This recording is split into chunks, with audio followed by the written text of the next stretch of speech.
하나님은 자격 없는 우리를 의롭다 하십니다. 우리 하나님께서는 자격 없는 우리를 의롭다 하신다라고 말씀하십니다. 제가 어느 날 책을 읽다가 이러한 문구가 제 눈을 사로잡았습니다. 유치원까지 내려간 의대 준비반이라는 책에 문구가 있었습니다. 이것은 이제 기대 수명이 길어지면서 그것에 비해서 이 삶의 안정성이 취약해지면서 이 염려라는 것이 이 자기 세대를 넘어서 이 아이를 향한다라는 의미를 갖는 문장이 바로 유치원까지 내려간 의대생이라는 것입니다. 예전에는 사람들이 이 직업 선택에 있어서 이 사회적 기여에 대해서 많이 생각을 했습니다. 하지만 지금은 경제적 보상과 직업의 지속 가능성 그리고 유효성이 더 중요해졌다라는 말입니다. 요즘 한국에서 유행하는 것이 있습니다. 영유라고 하는데요. 이 영유가 무엇이냐면 영어 유치원 보내기입니다. 지금부터 글로벌 시대로 키워야 된다라는 이 현실이 반영된 것처럼 보입니다. 그런데 이제 한 단계 더 나아갑니다. 이 살기가 팍팍해진 이 현실을 이미 겪었던 우리 부모 세대는 더 이상 이 악습을 대물림할 수가 없기 때문에 가장 적합한 직업이라고 생각하는 의사, 이것을 택한 것입니다. 고등학교나 중학교나 그것이 아니라 초등학교, 더 나아가서 이제는 급기야 유치원까지 가서 의대를 준비해야 된다라는 시대를 살아가는 것이 오늘 우리가 살고 있는 현실입니다. 우수한 교육기관을 자랑하던 영재반이라는 명칭이 이제는 의대반으로 바뀌었습니다. 세상은 자격을 묻습니다. 이력이 중요하고 성과가 중요합니다. 잘생기고 예쁜 사람이 자격까지 갖추면 아주 금상첨화입니다. 그런데 우리는 오늘 이 본문 앞에서 잠시 멈추어 봅니다. 그리고 이러한 질문을 던져봅니다.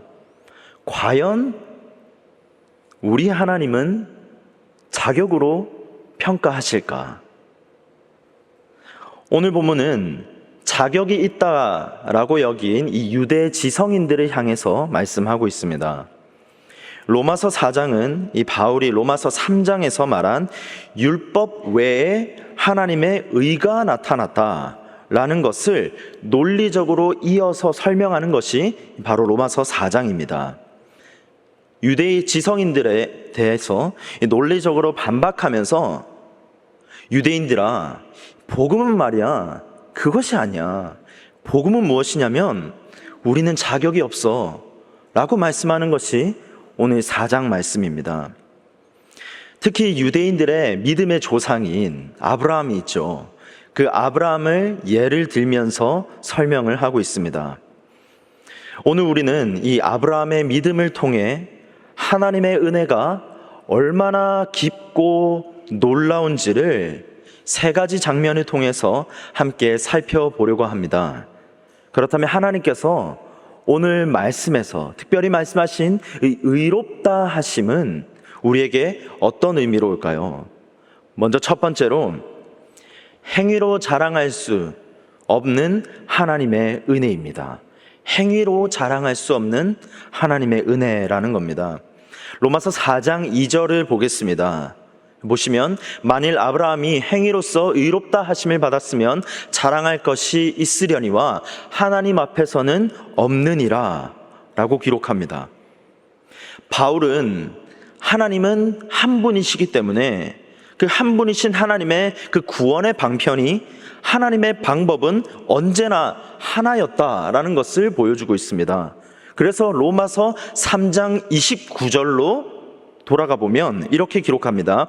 하나님은 다만 유대인의 하나님이시나 또한 이방인의 하나님은 아니시냐. 진실로 이방인의 하나님도 되시느니라. 하나님의 구원 방식은 오직 하나뿐이다. 유대인만이 아니라 이방인도 포함하는 하나님의 은혜, 그 하나뿐이라는 점을 지금 못 받고 있습니다. 이것은 모든 이에게 뿐만 아니라 모든 시대에도 적용되는 하나님의 원리입니다. 구원의 길은 하나입니다. 믿으십니까? 이것은 분명하지만 우리가 놓치고 있는 중요한 사실입니다. 이 구원의 길이 모든 자랑을 떨쳐냅니다. 모든 세대의 사람들도 똑같은 방식으로 구원을 받습니다. 그것이 바로 오직 은혜입니다. 구약시대에도 신약시대에도 동일한 것이 하나님의 은혜입니다. 과거나 현재나 미래에도 변함없는 것이 언제나 그 구원의 길은 하나님의 은혜다라는 것을 바울은 지적해서 말하고 있습니다. 오직 하나님의 은혜입니다. 아브라함도 마찬가지입니다. 그토록 위대한 아브라함까지도 그럴 수 없었다. 그 어떤 사람도 하나님 앞에서 자격 요건이 없고 그 자격 요건을 들이댈 수 없으며 자랑할 수 있다라는 생각은 애시당초 버려야 한다라고 하는 것이 지금 바울이 강조하고 있는 점입니다. 방금 읽으신 이 2절의 주제는 행위와 의롭다 하심을 받은 것과의 관계지, 그들이 사람들에게 존경을 받기 위한 행위가 아니다라고 말하고 있습니다. 특히 이 본문에서 보면 하나님 앞에서라고 기록합니다. 이 하나님 앞에서라는 것은 하나님의 관점에서라고 해석할 수가 있습니다. 다시 말씀드리면 하나님의 관점에서 보면 자랑할 것이 없다라는 겁니다. 그렇기 때문에 이 하나님의 의롭다 하심은 오직 은혜만 남길 뿐입니다. 이처럼 행위로 자랑할 수 없기에 하나님의 은혜는 우리에게 더욱 놀랍습니다. 의롭다 하심은 예수 그리스도께서 죄의 빚을 다 갚으신 것을 기초로 합니다. 우리는 하나님 앞에서 정당한 형벌을 받아야 할 채무자였습니다. 하지만 예수님께서는 십자가에서 우리의 빚을 완전히 갚아주셨습니다.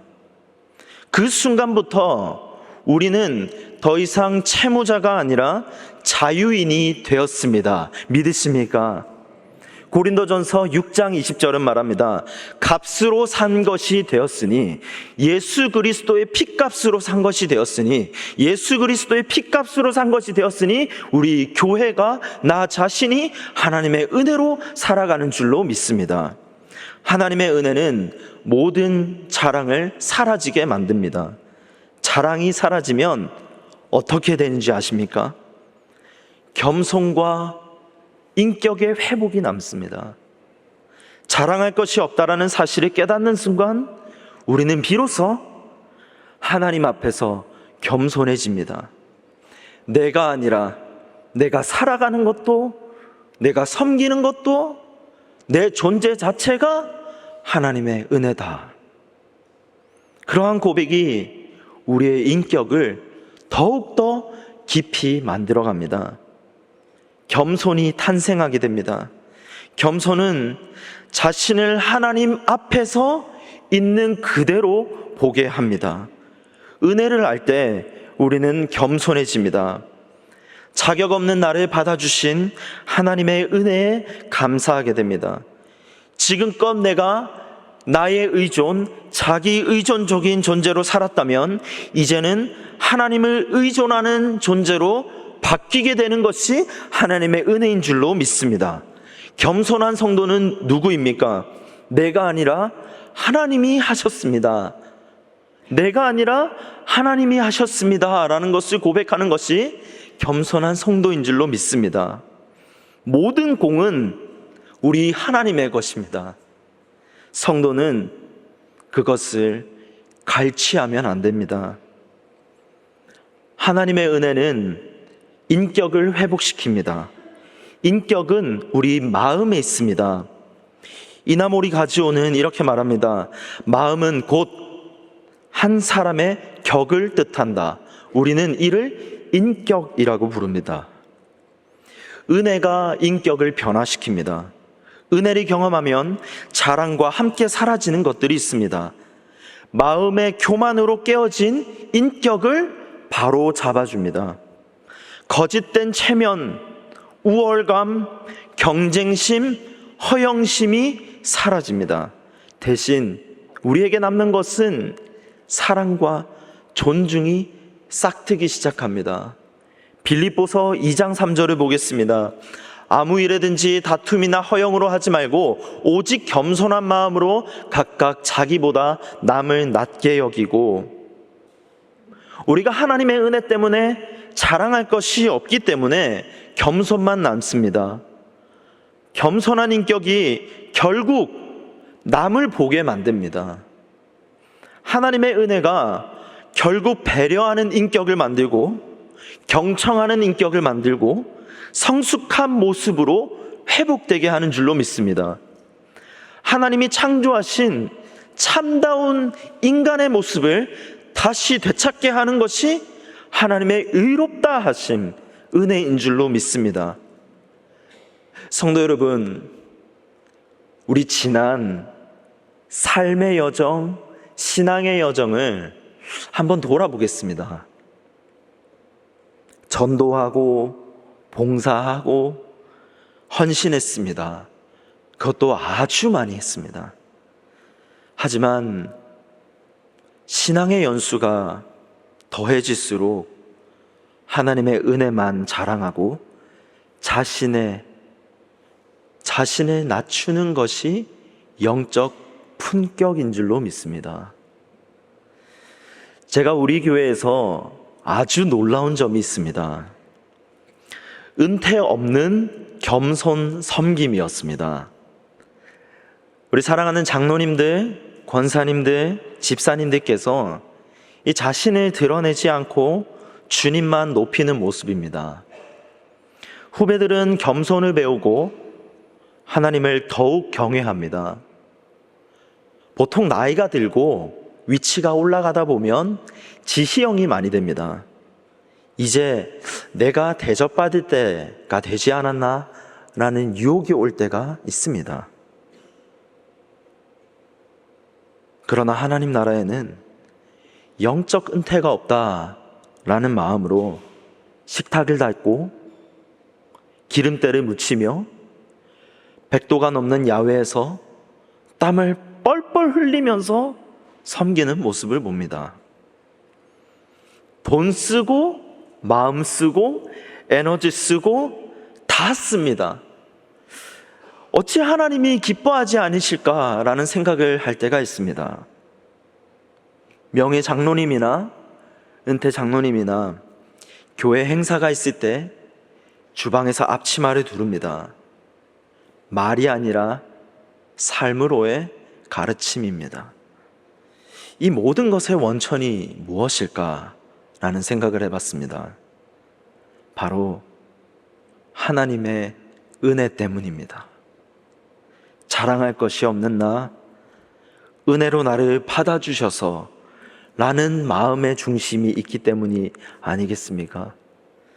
사랑하는 성도 여러분, 자랑은 자기 이야기를 하지만 겸손은 하나님의 이야기를 한다라는 사실을 기억합시다.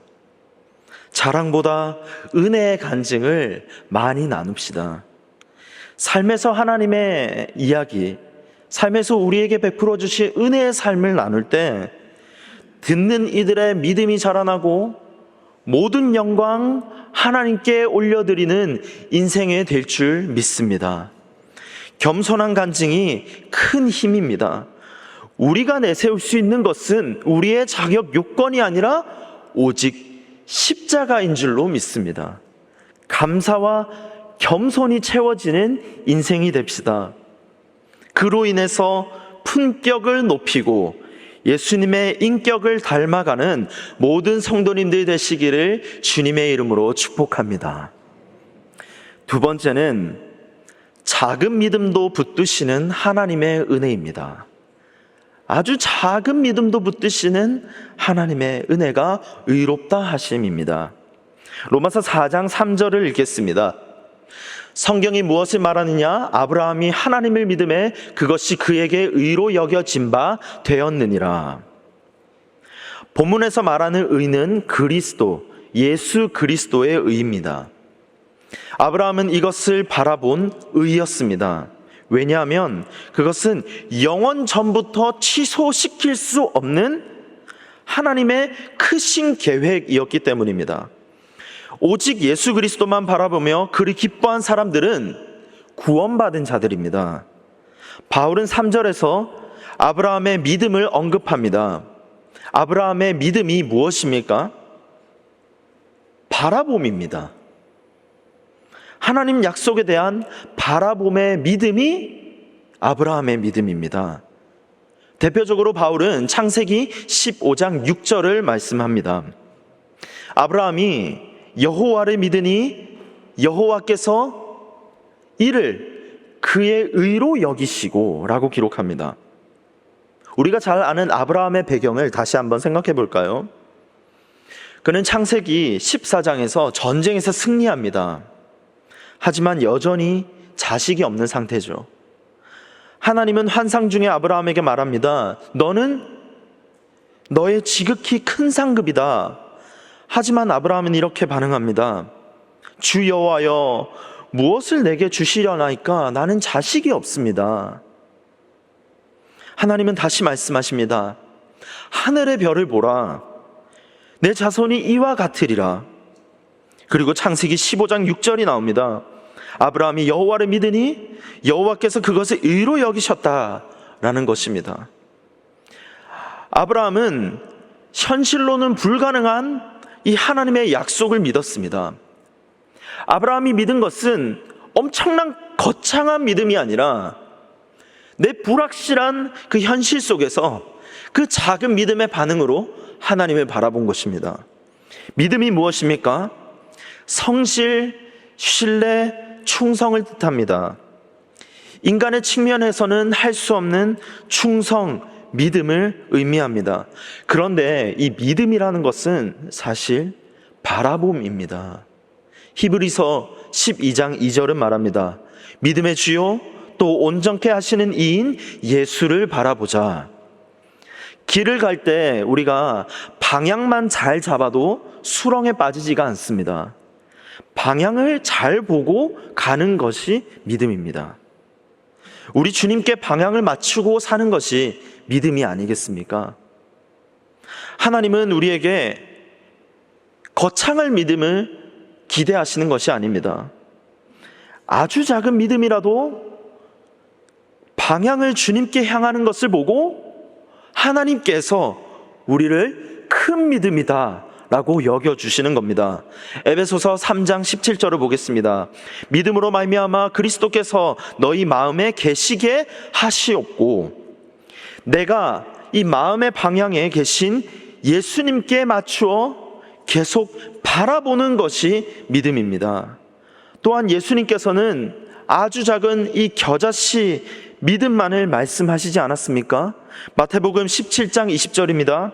이르시되 너희 믿음이 작은 까닭이니라 진실로 너희에게 이르노니 만일 너희에게 믿음이 이 겨자씨 한 알만큼만 있어도 이 산을 명하여 여기서 저기로 옮겨지라 하면 옮겨질 것이요 또 너희가 못할 것이 없으리라. 믿음은 아브라함의 경우처럼 하나님의 약속을 끝까지 성실하게 충성되게 바라보는 태도입니다. 다시 말해서 믿음은 바라봄의 태도입니다. 믿음은 그리스도께 초점을 맞추는 바라봄입니다. 믿음의 여정을 걸어가는 자들이 그분께 초점을 맞추어도 우리는 옆에서 격려를 해 주어야 합니다. 누군가의 믿음이 크다가 아니라 그 사람이 예수님께 초점을 맞추어서 믿음의 길을 걸어간다라고 했을 때 우리는 격려해 주어야 된다라는 겁니다. 겨자씨만한 하나의 믿음이 이 산을 옮긴다고 했습니다. 이유가 무엇인지 아십니까? 믿음의 크기가 아니라 방향을 맞추었을 뿐인데 우리 하나님이 옮기시는 겁니다. 구원이란 그렇습니다. 내 성취가 아니라 하나님 편에 약속이 있음을 믿는 겁니다. 믿는 자는 누구나 하나님의 은혜를 바라보며 살 수 있습니다. 그리고 기대할 수 있습니다. 믿음의 사람은 바라봄이 달라집니다. 관점이 변하게 됩니다.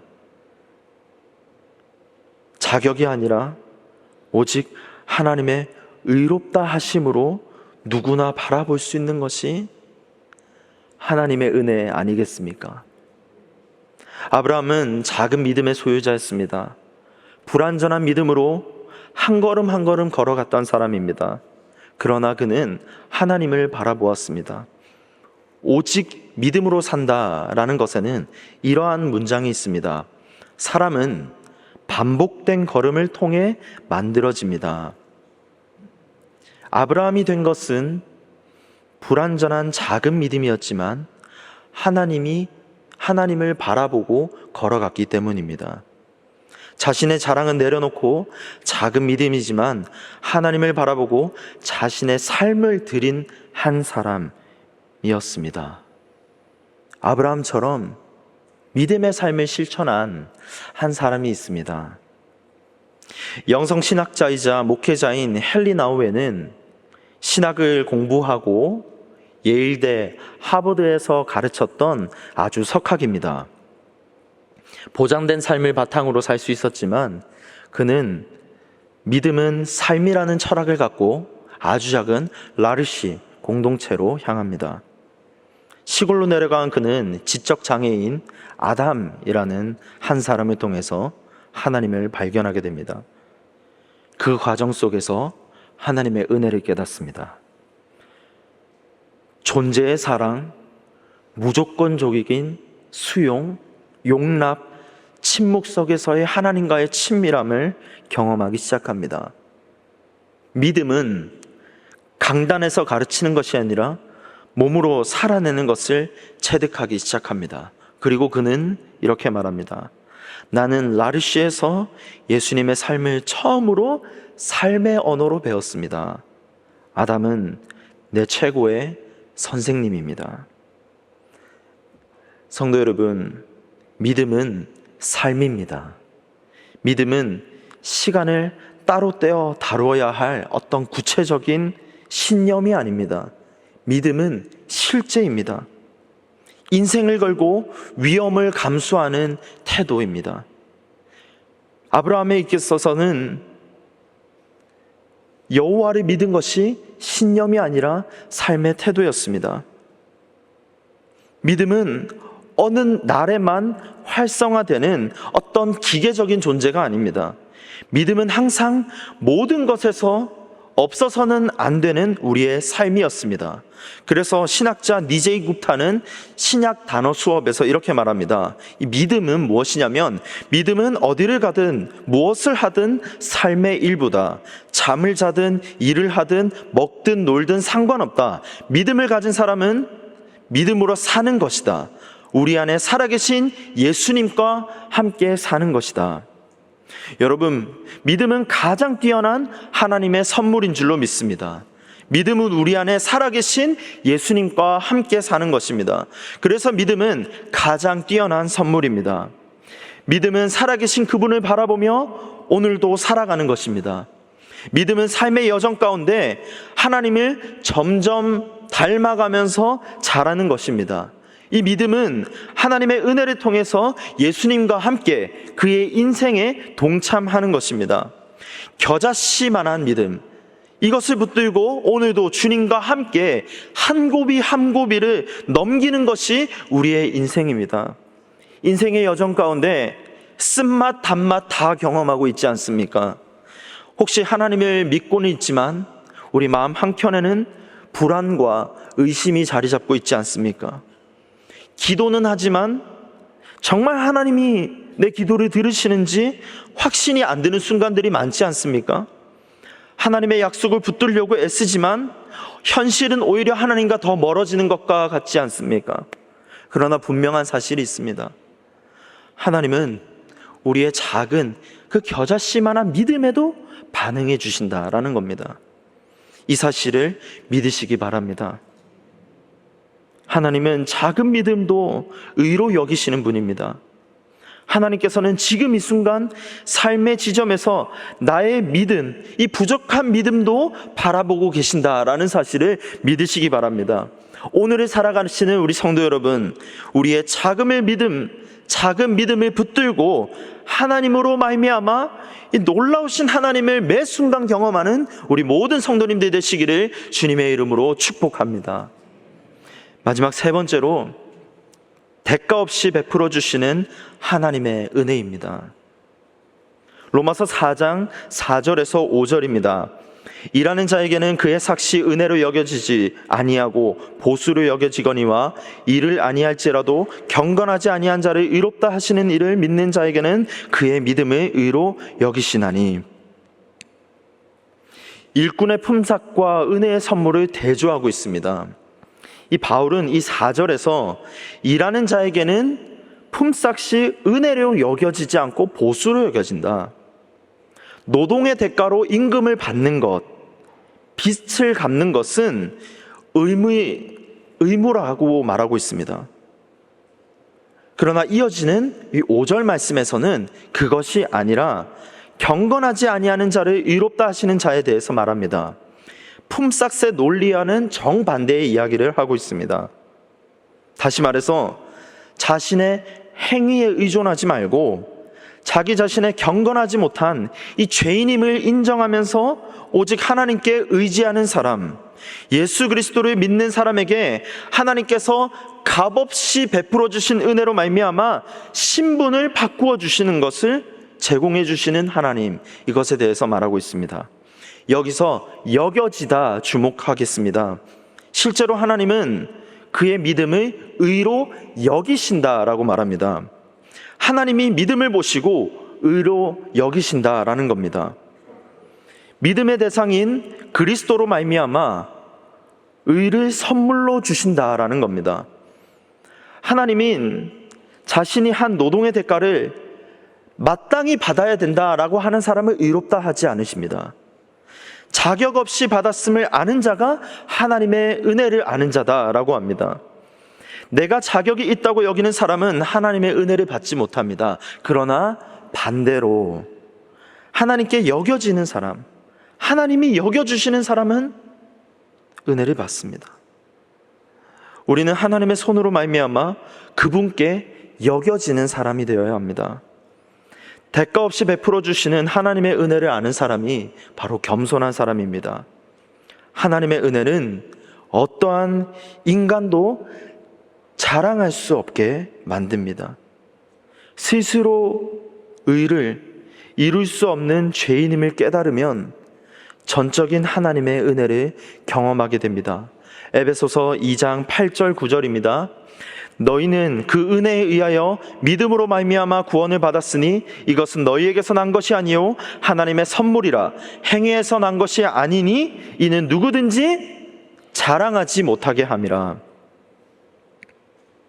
하나님은 우리가 의로워질 만한 모습이나 자격을 갖추었기 때문이 아니라 오직 하나님의 은혜로 우리를 받아주십니다. 이 사실을 믿으시기 바랍니다. 하나님의 은혜, 하나님이 우리를 의롭다 하심은 그 원천은 바로 그분의 넓으신 사랑이 있습니다. 대가 없이 베풀어 주시는 은혜가 곧 하나님의 사랑 때문입니다. 하나님은 우리가 경건하지 않을 때도 그분은 우리를 사랑하십니다. 하나님의 사랑을 받은 자는 어떻게 변하는지 아십니까? 정체성이 회복됩니다. 의롭다 하여 주시기 때문에 우리의 정체성이 회복됩니다. 그래서 나중에 이어지는 로마서 5장 8절은 이렇게 기록합니다. 우리가 아직 죄인 되었을 때에 그리스도께서 우리를 위하여 죽으심으로 하나님께서 우리에 대한 자기의 사랑을 확증하셨느니라. 이 사랑은 조건이 없습니다. 이 하나님의 사랑은 우리를 변화시킵니다. 죄인에서 하나님의 자녀라는 신분의 변화를 부여합니다. 하나님의 사랑이 정체성을 완전히 회복시킵니다. 복음은 신분 회복 이야기입니다. 하나님의 형상을 지니고 태어났으나 타락으로 인해서 그 정체성을 우리는 잃고 살아갑니다. 그러나 예수 그리스도는 그 잃어버린 정체성을 다시 회복시킵니다. 의롭다 하심은 단지 죄가 없음을 선언하는 것이 아니라 다시 하나님의 백성으로 살아갈 수 있도록 자격을 회복시켜 주시는 것이 하나님의 의롭다 하심입니다. 대신 여기에 중요한 전제 조건이 숨어 있습니다. 대가 없음, 조건 없음이라는 하나님의 사랑입니다. 성도 여러분, 누구나 복을 받을 수 있는 것이 하나님의 은혜인 줄로 믿습니다. 우리의 죄는 그리스도께 전가되었습니다. 대신 그분의 의가 우리에게 전가됩니다. 그로 인해서 우리는 복된 삶, 하나님과의 축복된 삶, 하나님의 인도하심을 받는 삶을 살아가게 됩니다. 하나님은 대가가 없으십니다. 그러나 사심은 있으십니다. 사심이 아주 많으십니다. 하나님은 우리와 개인적이고 지속적인 하나님과의 사랑의 관계로 연결시켜 주십니다.